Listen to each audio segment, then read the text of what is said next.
प्रणाम महारानी जी। आज जल्दी आ गए? जी, आज से नया राजा नया कानून हो सकता है। नया राजा? अरे आपको पता नहीं क्या महारानी जी, आपके बड़े बेटे को मौका मिला है। कितनी बड़ी बात है। जगदीश्वर ने येसु भाई को अपना आशीर्वाद दिया है। पंत, अजी जगदीश्वर की सीढ़ियाँ घिस दी आपने, लेकिन उसने तो आप ही को सीढ़ी पे बिठा दिया। मतलब पल भर के लिए ऐसा लगा पंत, जगदीश्वर के कारण स्वराज्य की मिठाई उनके पास और हमारे हाथ में शक्कर। बस बुरा लगता है मुझे बाल राजा का सोच के। कहते हैं ना, नए के 9 दिन क्यों पंत? ये तो अच्छा ही है। नए दिन में ये बदलाव तो तय है। आप तलवारें बदलिए, हम महाराज का निर्णय ही बदल डालेंगे। मतलब? बत्ती जला दी है मैंने दोनों तरफ से। कान सुन्न करने वाला पहला धमाका हमारा होगा। धमाका। हमें अब कुछ नहीं चाहिए। हमें सिर्फ अपना भाई चाहिए बस। और कितनी राह देखेंगे हम उनकी? कितने दिनों से हम किले पर आए हुए हैं, लेकिन उनको समय कहाँ होता है हमसे मिलने का। वही तो, उनके पास तो समय ही नहीं है।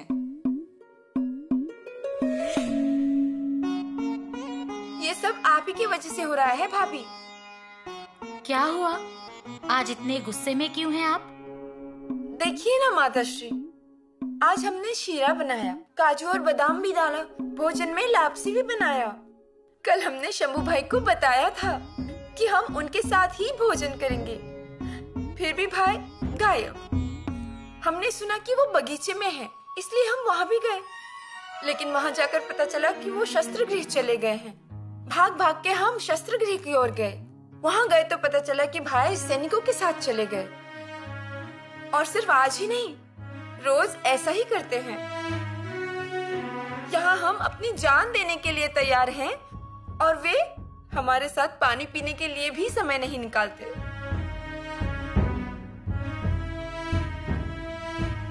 रानू दीदी, कोई इस वजह से रूठ जाता है क्या?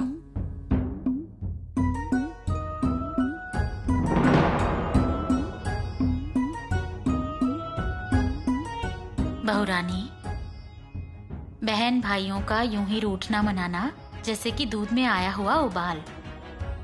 समझदारी की फूंक मारें तो उबाल कम होकर दूध नीचे चला जाता है। सच में?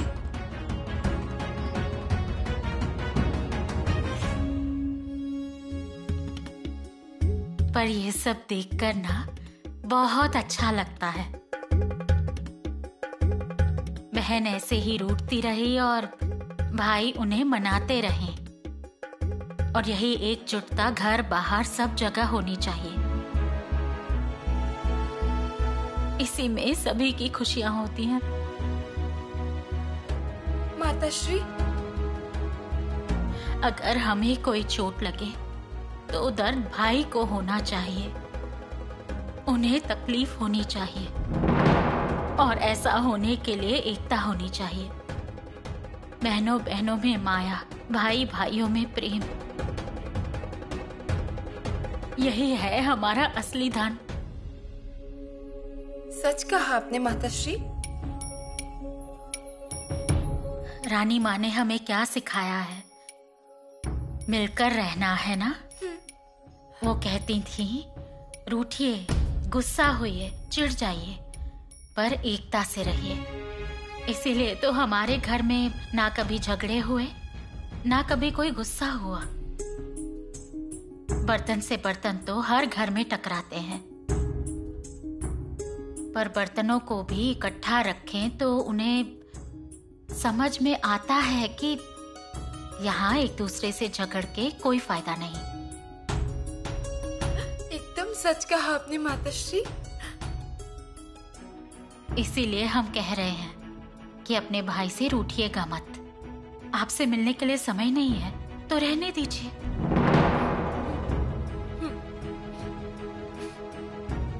रानू दीदी, अब आपका गुस्सा चला गया ना?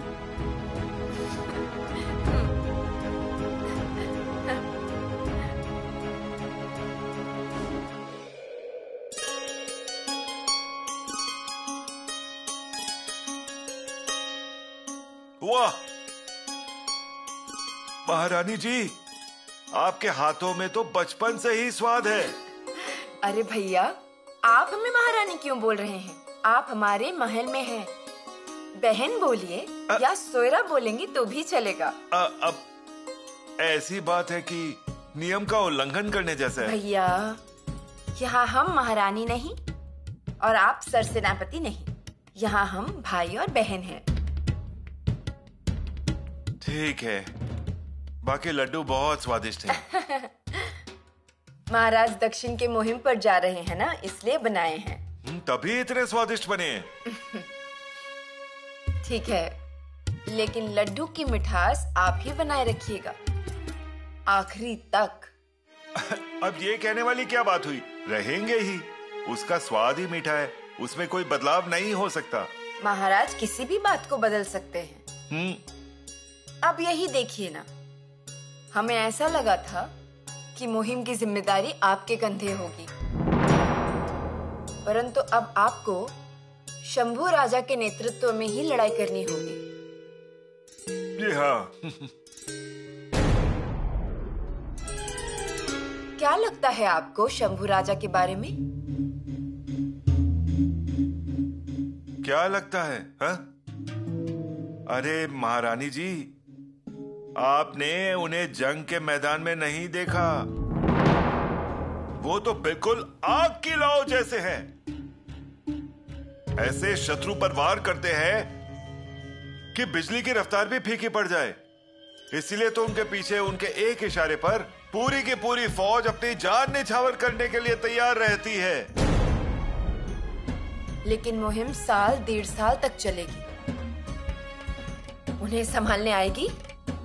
संभालने आएगी? अरे ऐसे 10 मुहिम वो अकेले संभालेंगे। अरे खयूम खान की लड़ाई, खम्बज की लड़ाई, विक्रमगढ़, आचनी, भागनगर की लड़ाइयां आसान नहीं थी। दक्षिण मुहिम तो इसके आगे कुछ भी नहीं। उत्तर मुहिम जो जीती है ना उन्होंने। हाँ, लेकिन महारानी जी, आपको वो ध्रुव बाल की कथा याद है? उसने उत्तर ध्रुव में अपनी जगह बना दी थी और एक वीर बेटे ने उत्तर दिशा में जीत हासिल कर ली है और उस बच्चे का नाम है शंभू बेटा। अरे उस ध्रुव बाल ने तपस्या की और भगवान को प्रसन्न किया। इस बच्चे ने शत्रु को हरा दिया और उसके साथ ही साथ क्रांति के देवता को भी प्रसन्न किया। ये सब इतना आसान नहीं होता है। हाँ, वैसे वे बहुत पराक्रमी हैं। वो तो है ही, लेकिन मन में किसी के प्रति बिल्कुल भी द्वेष नहीं है। जो कुछ है वो साफ साफ। और महारानी जी, आप उनकी माता हैं तो आपको उनकी चिंता तो होगी। चिंता मत कीजिए, निश्चिंत रहिए। और अगर कोई गड़बड़ हुई तो ये हम्बीर मामा उनके पीछे खड़ा है। अरे अब उनकी शादी में हम उनके पीछे नहीं खड़े रह सके, लेकिन वो कमी अब पूरी करनी होगी ना। हमने प्रश्न पूछा था सर सेनापति जी से, लेकिन उसका जवाब हमें मामा जी से मिला है। अरे हमारा भतीजा है ही ऐसा। भतीजा है इसीलिए उसे कंधे पर बैठा के नाचे हैं, और युवराज है इसलिए उसे सर पर बिठाकर नाचूं ऐसा लगता है। नाचने का मन होता है? हाँ तो। सच्ची? हाँ। लेकिन फिर भी एक बार सही गलत की जांच कर लीजिए। सच कहे तो महारानी जी, हम्बीर राव ये पद हमने अर्जित किया है, लेकिन हमारा असली नाम है हौसा जी। दूध में मिलाया हुआ पानी और पानी में मिलाया हुआ दूध अनुभव से ही पहचान में आता है। आप बेफिक्र रहिए। हमारे भाई के मन में युवराज के प्रति बहुत प्रेम है। जानते हैं, उनकी तारीफ करते थकते नहीं हैं मेरे भाई। संदेह तो था हमें, फिर भी कोशिश करके देखी हमने, लेकिन कामयाब नहीं हो पाए। तो अब क्या करना है हमें? अब बाल राजा को उनका हक दिलाने के लिए आप ही को आगे आना पड़ेगा। मतलब क्या करना होगा? महाराज के सामने जाकर खड़ा होना पड़ेगा। महाराज के सामने खड़ा होना पड़ेगा? नहीं नहीं, हमें इतनी हिम्मत नहीं। जो कुंती माता ने किया वही आपको करना पड़ेगा। वो जैसे अपने बच्चों की भलाई के लिए कर्ण के पास गई, अर्जुन के जीवन की रक्षा मांगी, ये ऐसे ही होता है, ये करना ही पड़ता है। पंत, अब ये क्या बोल रहे हैं आप? चौकन्ना मातृत्व बच्चों के राह के कांटे दूर करता है। फिर भी महाराज के सामने खड़े होने की हिम्मत हम में नहीं है। अब मौके के समय पर पीछे मत हटिए, यही सही समय है। बस बोल देंगी तो जीत जाएंगी, बाद में बड़ी लड़ाई करने के बाद भी ये प्राप्त नहीं हो पाएगा। परंतु महाराज गुस्सा हो गए तो? नहीं गुस्सा होंगे, आप व्याकुल हो जाइए, आप चिंता की परिसीमा पार कीजिए, आप दुख के आवेश में बोलिए, लेकिन बोलिए। अरे पर ये अच्छा नहीं लगेगा, लोग क्या कहेंगे? आप लोगों के बारे में मत सोचिए, अपने बेटे के बारे में सोचिए। और ये पहली बार थोड़ी ही हो रहा है, भोसले कुल में अगर ये होगा तो दूसरी बार होगा। दूसरी बार?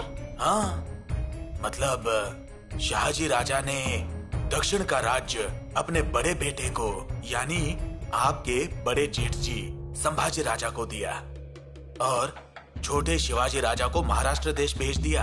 अजी भोसले कुल में ये परंपरा ही है, बड़ा दक्षिण में रहता है और छोटा महाराष्ट्र में, अर्थात बचपन में ही बंटवारा किया जाता है ताकि बाद में झगड़ा ना हो। सोच लीजिए।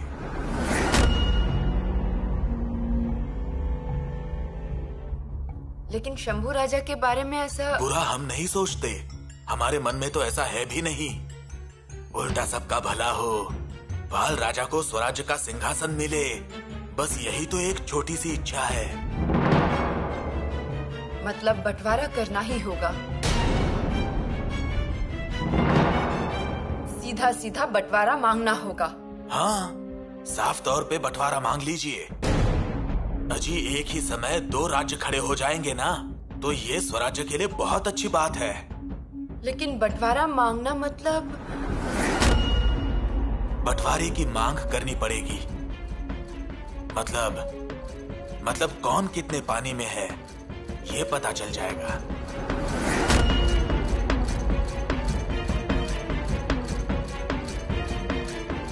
सोयरा रानी जी, मुहिम हो तो पूरा रायगढ़ 20 से 22 साल का हो जाता है, और हम भी 20-22 साल के जवान हो जाते हैं, है ना? और उसके बाद युद्ध की तैयारियां, कूटनीतियां, गनीमी कावा, कवड़ी माला दीजिए।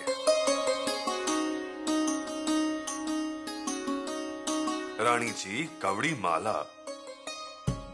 वही तो, कौड़े की माला।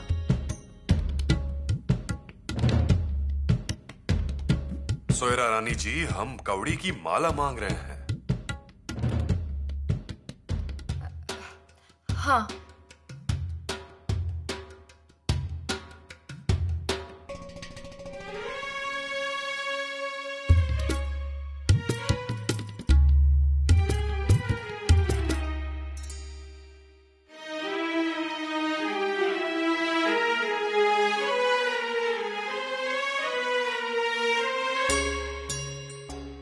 जगदम्ब।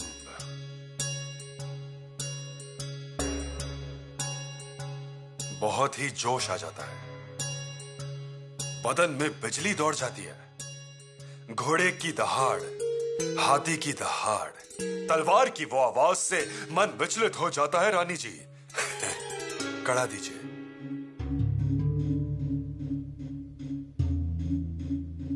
रानी जी, कड़ा दे रही है ना? हाँ।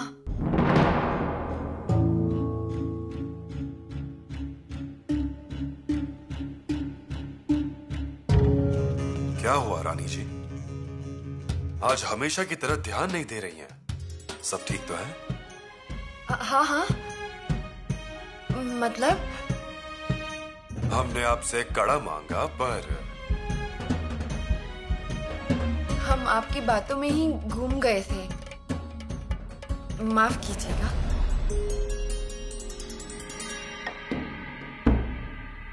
रानी जी, आज ऐसा पहली बार हुआ है कि कवड़ की माला आज हम आपसे मांग रहे हैं। आप हमारे सामने हैं, पर आपका ध्यान कहीं और है। इससे पहले ऐसा कभी नहीं हुआ था। नहीं नहीं, क्या कुछ नहीं।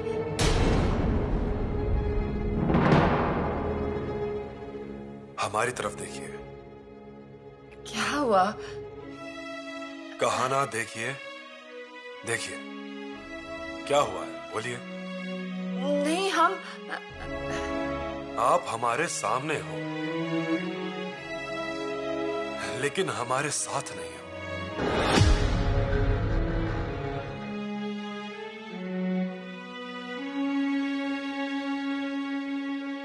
हम हैं यहीं पर। सोयरा, जो कुछ कहना है वो कह दीजिए, मन हल्का हो जाएगा। क्योंकि हमारी सोयरा रानी जी हमारे सामने हैं, लेकिन साथ नहीं। ये हमें बिल्कुल भी पसंद नहीं होगा।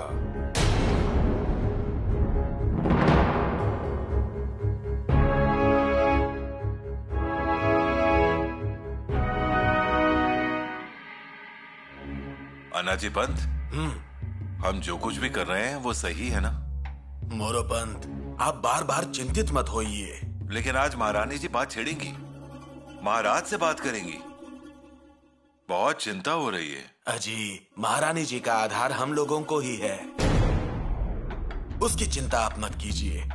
और कल जाकर महाराज जी को ये सब पता चला तो? खूबी जिसे कहते हैं वो क्या है, यही तो है। मतलब?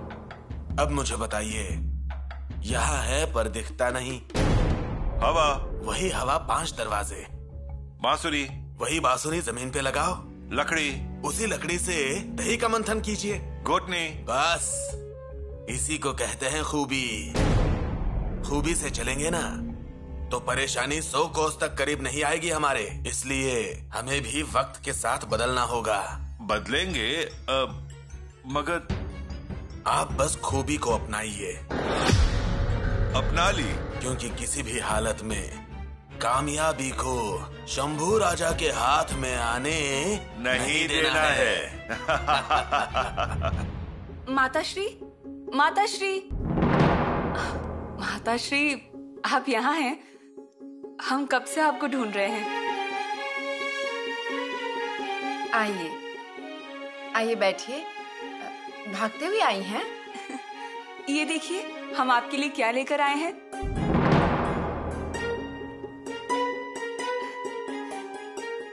नारियल की बर्फी। हमें ये बहुत पसंद है।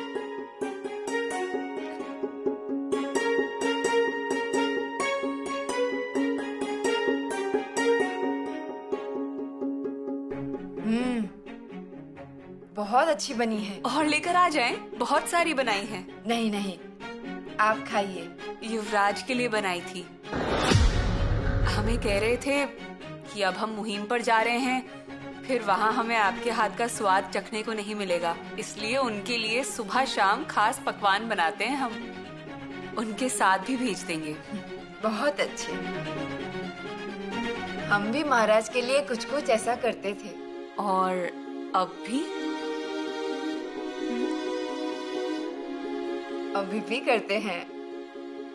मतलब शुरुआत करेंगे। तो फिर हम भी आएंगे आपका हाथ बटाने। हम भी कितना कुछ सीख जाएंगे ना। ठीक है, पर आपको हमारी पसंद याद रही? हाँ, हमें नहीं, युवराज को। हम ये कटोरी उनके सामने लेकर गए तो वो खुश हो गए, लेकिन कहा माताश्री को देकर आइए। उन्हें बर्फी बहुत पसंद है। एक भी बर्फी को हाथ नहीं लगाया उन्होंने। कहा ऐसे ही लेकर जाओ उनके पास। माताश्री,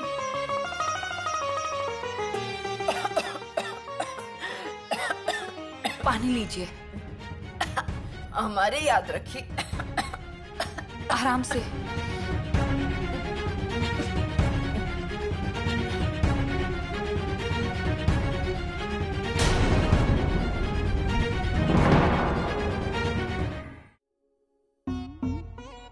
माता श्री।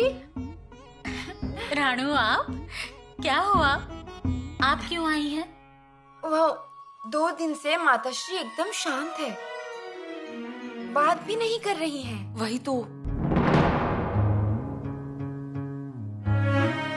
माताश्री, हम भी उनके लिए नारियल की बर्फी लेकर गए थे और जब हमने बताया युवराज ने भेजी है तो शांत हो गई। मतलब उनका खाने पीने पर ध्यान नहीं है। हाँ बिल्कुल, हमने उनसे बात करने की कोशिश भी की और उन्हें हंसाने की कोशिश भी की, उन्हें चिढ़ाया भी, पर उन्हें देखकर लगा कि वो ठीक नहीं है। हमें भी वो बेरुखी महसूस हुई। सुबह हमारे सामने से गुजरी लेकिन उनका हमारे तरफ ध्यान ही नहीं था। हम उनसे मिलेंगे। ऐसी मन में चिंता लेकर बैठती हैं और ऊपर से कुछ बोलेंगी भी नहीं। महारानी, बाल राजा कुछ खा नहीं रहे हैं। और खाएंगे भी नहीं। क्या हुआ? क्यों नहीं खा रहे हैं आप? दादा साहब जा रहे हैं ना, इसलिए हम नाराज हैं। ऐसा नहीं करते, खा लीजिए। नहीं कहा ना। बाल राजा, कहाँ है हमारे बाल राजा? दादा साहब, आइए। बाल राजा, हमने सुना है कि हमारे बाल राजा नाराज हैं। जी हाँ। वजह? आप हमें छोड़कर जा रहे हैं ना, और आपके जाने के बाद हमसे प्यार कौन करेगा? हमें तलवारबाजी कौन सिखाएगा? हमें संस्कृत कौन सिखाएगा? सब कुछ इंतजाम किया है हमने।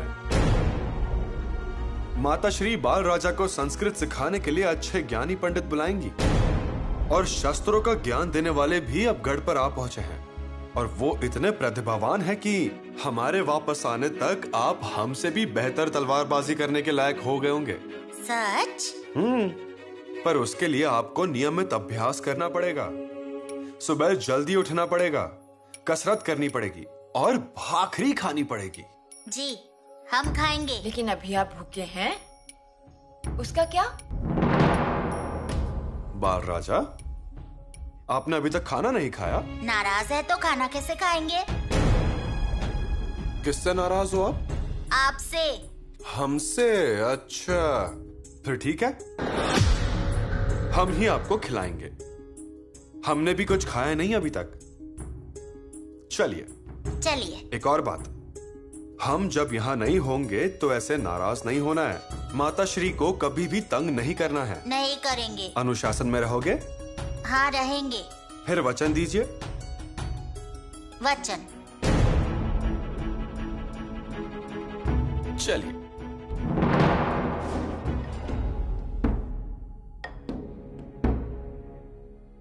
हम इतने बेचैन कभी नहीं हुए आज तक।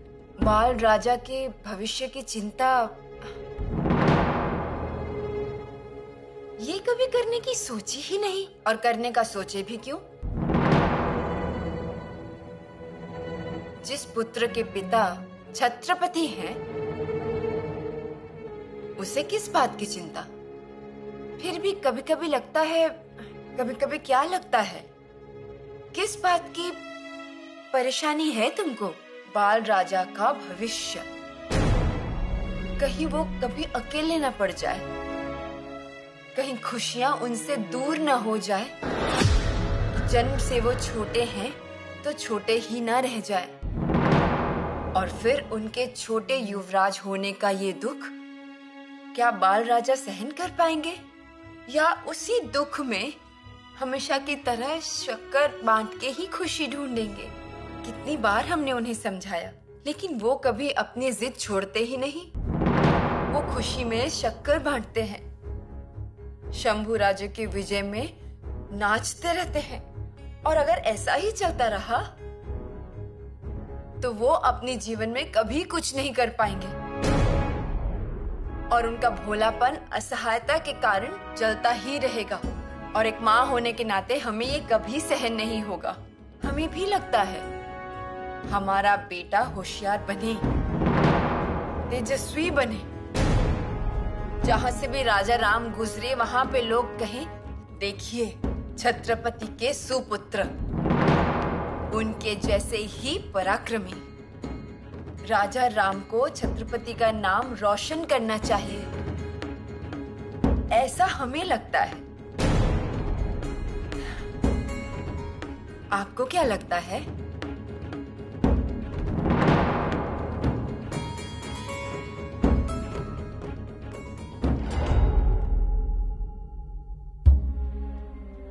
आपके विचारों में एक माँ होने की व्याकुलता दिखाई देती है और उसमें लाचारी ज्यादा दिखती है।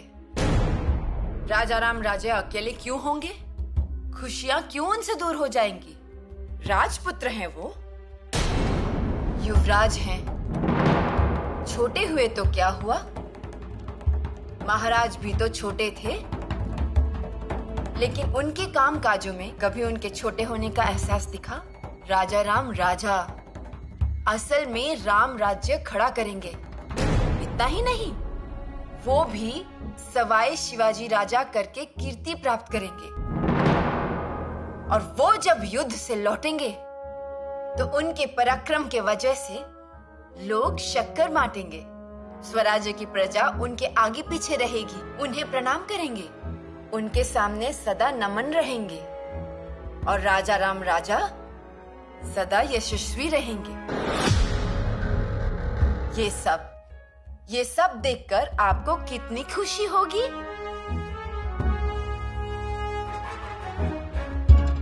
लेकिन शंभू राजा का क्या?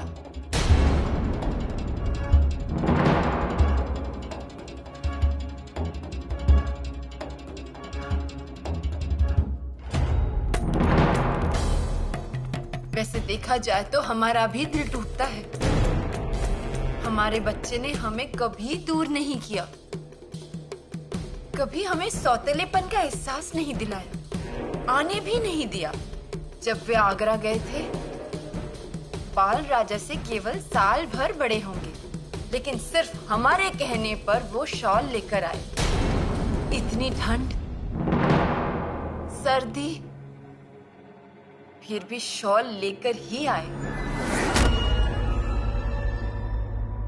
शॉल नहीं लेकर आए, बल्कि साथ लाए ममता की मशाल। वो भी भूल नहीं सकते ना? फिर अब क्या करें? किसका हिस्सा मांगने का? मांगेंगे, वो अधिकार है उनका।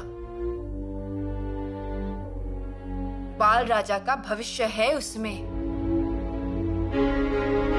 हिस्सा यानी 3 अक्षर का बेल पत्र। धीरे से तोड़िए और वो बाल राजा के मस्तक पर लगाइए। तो शंभू राजा के मस्तक पर क्यों नहीं लगाए? सभी सवालों के जवाब अभी नहीं दे सकते, उसके लिए कुछ ना कुछ होगा ही। पूरे दक्षिण का राज्य आपने कुछ ज्यादा ही दिया। आखिर अपना बच्चा ही आपको अपना लगा, क्यों नहीं लगेगा? ममता आखिर अंधी हो ही गई। आ गया ना सौतेलापन? बिल्कुल नहीं। फिर इतने मेहनत से खड़ा किया गया स्वराज्य में आपने हिस्सा क्यों मांगा? हिस्सा कहाँ नहीं मांगा गया? रामायण में मांगा, महाभारत में भी मांगा गया। ये शिव भारत है। हिस्सा मांगा नहीं, हिस्सा कभी हुआ नहीं। ऐसा घर किसी ने देखा है क्या? हिस्सा ये होने के लिए ही होता है और अब हिस्सा होगा ही। अब हम नहीं रुकेंगे। अब हमें महाराज के सामने खड़ा रहना ही पड़ेगा। लेकिन महाराज इन सब बातों से अनजान है। राजा के नाते वो योग्य है ना? मगर माँ के नाते हम सही होंगे। इसलिए आज अभी ही बोलना पड़ेगा, नहीं तो बाल राजे के नसीब में वनवास ही होगा। और वो वनवास 14 साल का नहीं होगा, पीढ़ियों पीढ़ियों का होगा। इसलिए हम हिस्सा मांगेंगे और अभी ही मांगेंगे।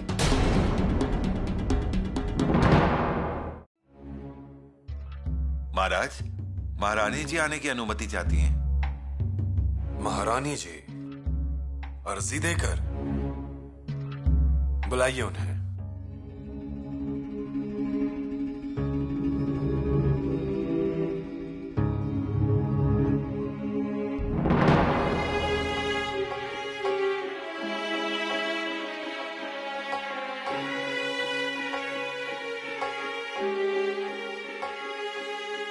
महाराज, आइए महारानी जी, और आज अर्जी देकर। काम कर रहे हैं तो हम काम ही कर रहे हैं, पर आप बोलिए।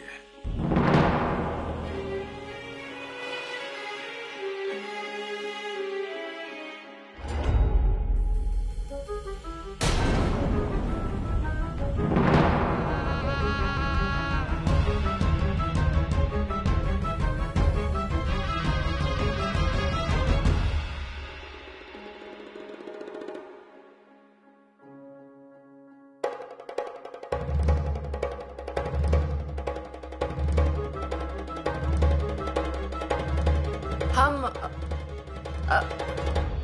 अपने बोलिए, क्या हुआ है महारानी जी? आप ये पत्र खुद ही लिख रहे हैं? खास है, गोपनीयता रखी जाए इसलिए। आप बोलिए। बोलते हैं ना, वैसे कुछ खास नहीं है, वैसे जरूरी है, पर आपका काम भी जरूरी है। आप अर्जी देकर आई हैं, इसका मतलब आपका काम भी उतना ही जरूरी होगा। हाँ, वो आपको कुछ तो जरूरी बात करनी है, ये हमें सुबह ही समझ में आ गया था। वो क्या? महारानी जी, आप घबराइए मत, खुलकर बात कीजिए हमसे। बोले।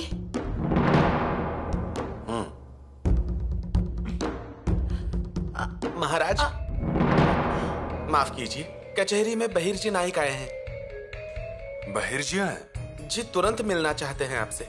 ठीक है, हम आ रहे हैं। महारानी, हम जाकर आते हैं। बहिर्जी आए हैं तो कुछ जरूरी काम ही होगा, वहां देरी नहीं होनी चाहिए। वक्त लगेगा। आते हैं अभी।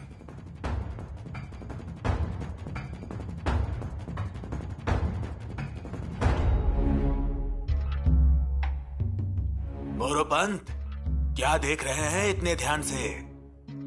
कुछ नहीं। मैं बस देख रहा था कि स्वराज की कुल जायदाद कितनी है। जायदाद नाप नहीं सकते। 40,000 होन की जहांगीरी आज करोड़ों का राज्य बन गया है। कुल गढ़ कितने हैं? दर्ज जानकारी के हिसाब से 352 है।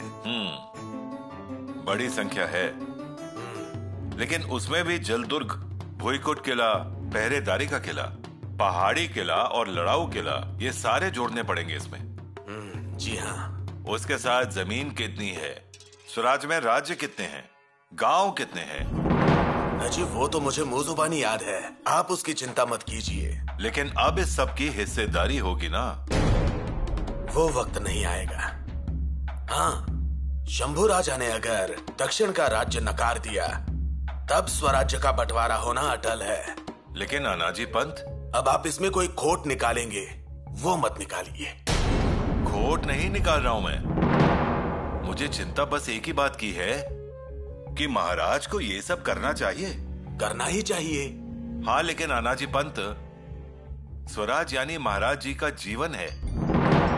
और दूसरी बात यह है कि वो स्वराज को अपनी मालकियत, अपनी जायदाद नहीं समझते हैं। वो मैं भी जानता हूँ, लेकिन अब तुम मालिक पैदा हुए हैं, उन्हीं के कारण तो ये बंटवारा है। हमें क्या, अपना काम हो जाए बस, उससे मतलब है। अब कैसे पते की बात की? मोरोपंत, ऐसी बातों पर ध्यान दिया कीजिए। हमें स्वराज्य की हानि नहीं चाहिए। हम चाहते हैं आप चोर, आप झूठे, इन अपमान के जख्मों पर मरहम लगाना और आगे तकलीफ ना हो इसकी खबरदारी लेना, बस। दादा साहब, युद्ध में बहुत लोग होते हैं। हाँ। दुश्मन भी बहुत होते हैं। हाँ। फिर आप उन्हें मारेंगे? मारना तो पड़ेगा ही। इतनी शक्ति है आप में? हाँ। हनुमान जी जितनी, भीम जितनी, या उनसे ज्यादा? दिखाइए, आपकी भुजा में मेंढक है क्या? हाथ दिखाइए ना। बाप रे, कितने मजबूत हैं। दादा साहब, ये कसरत के कारण है ना? हाँ, कसरत के कारण ही। बाल राजा, आप भी कसरत करना शुरू कर दीजिए रोज सुबह, ठीक है? तभी आपके भी भुजा मेरी तरह ऐसे मजबूत हो जाएंगे। फिर आपको देखकर शत्रु की फौज डर जाएगी और कहेंगी, शत्रु कहेंगे ये शिवपुत्र बहुत पराक्रमी है। सच? बाल राजा, शक्ति और एकता, यही हमारे स्वराज्य की आत्मा है। अब हमें बताइए, ये नदी कौन सी? कृष्णा नदी। और ये? तुंगभद्रा। दोनों नदियां जब अकेली बहती है तब कैसी दिखती हैं? छोटी, क्षीण लगती है। पर जब उनका संगम होता है तब यही छोटी नदी विशाल बन जाती है। देखते हैं ना आप? पर ये क्या? ये तो नदी है ना? अगर बाल राजा ये नदियां अकेले ही बहती रहती तो उनकी शक्ति बहुत कम हो जाती। बाल राजा, जीवन में एक चीज से हमेशा सावधान रहिए, एक रेखा से। अब देखिए, समझो इस संगम में हमने ऐसी ही एक रेखा बनाई, ठीक है? अब क्या हुआ? उस प्रवाह की शक्ति बांटी जाएगी, इस कारण वो कमजोर हो गई। फिर वो प्रवाह के तेज का डर ही नहीं रहेगा। इसलिए बाल राजा, मन में, घर में, गांव में और स्वराज में रेखा होनी नहीं चाहिए। इसीलिए बाल राजा, हम दोनों के बीच कभी किसी को रेखा नहीं मारने देंगे। क्या रेखा मारने देंगे? नहीं।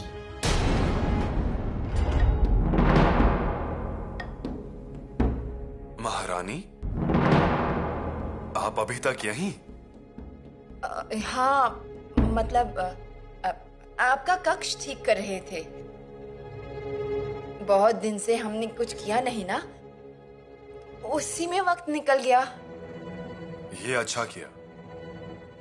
लेकिन महारानी, एक बात है, जब जब आपका हाथ महल को लगता है तब तब इस महल का रूप ही बदल जाता है, एकदम खुलकर दिखने लगता है।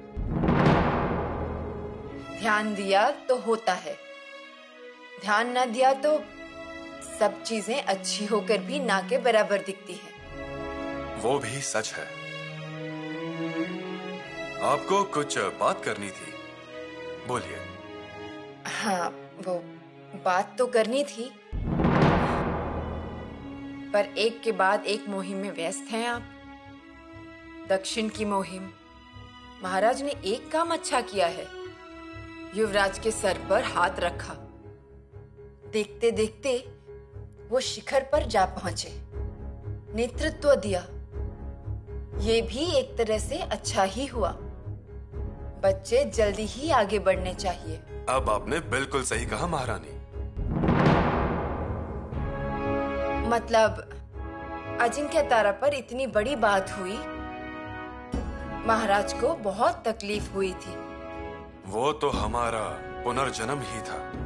लोग गलत बातें कर रहे थे, परंतु शंभू राजा पर ये मुहिम सौंपकर आपने लोगों का मुंह बंद कर दिया। महारानी, ये उन लोगों को समझना चाहिए, हम जिंदा हैं वो शंभू राजा की वजह से। शंभू राजा ने हमें जीवन दान दिया है, और ये सिर्फ इस वक्त ही नहीं, जब मिर्जा राजा जयसिंह आया था तब हमारे गले का फंदा भी शंभू राजा ने ही निकाला था। उन्होंने मथुरा में जो समझदारी दिखाई थी उस कारण ही हम लौट आए। महारानी, ऐसी बातें कैसे भूल जाएंगे? हमारा भी वही कहना है। बाल राजा के बारे में भी आप वही समझ दिखाइएगा। उस बात को लेकर आपके मन में संदेह है? ऐसे बात नहीं, मगर देखिए ना, अपने ही घर की इतनी नाजुक बात बोलने वाले नहीं थे, लेकिन नहीं बोला तो समझेंगे कैसे? आपके बड़े भाई दादा महाराज, उनके इकलौते पुत्र उमाजी राजा, बड़े होकर भी एक्कोजी राजा ने उन्हें जागीर में हिस्सा दिया क्या? नहीं। बेचारे उमाजी राजे भटकते रह गए। जयंती बाई, हमारी बड़ी जेठानी, उन्हें भी कहां न्याय मिला? उनके बड़े बेटे ने उन्हें भी बंगलुरु में कहां रखा था? महारानी, हम दक्षिण की तरफ जाने वाले हैं।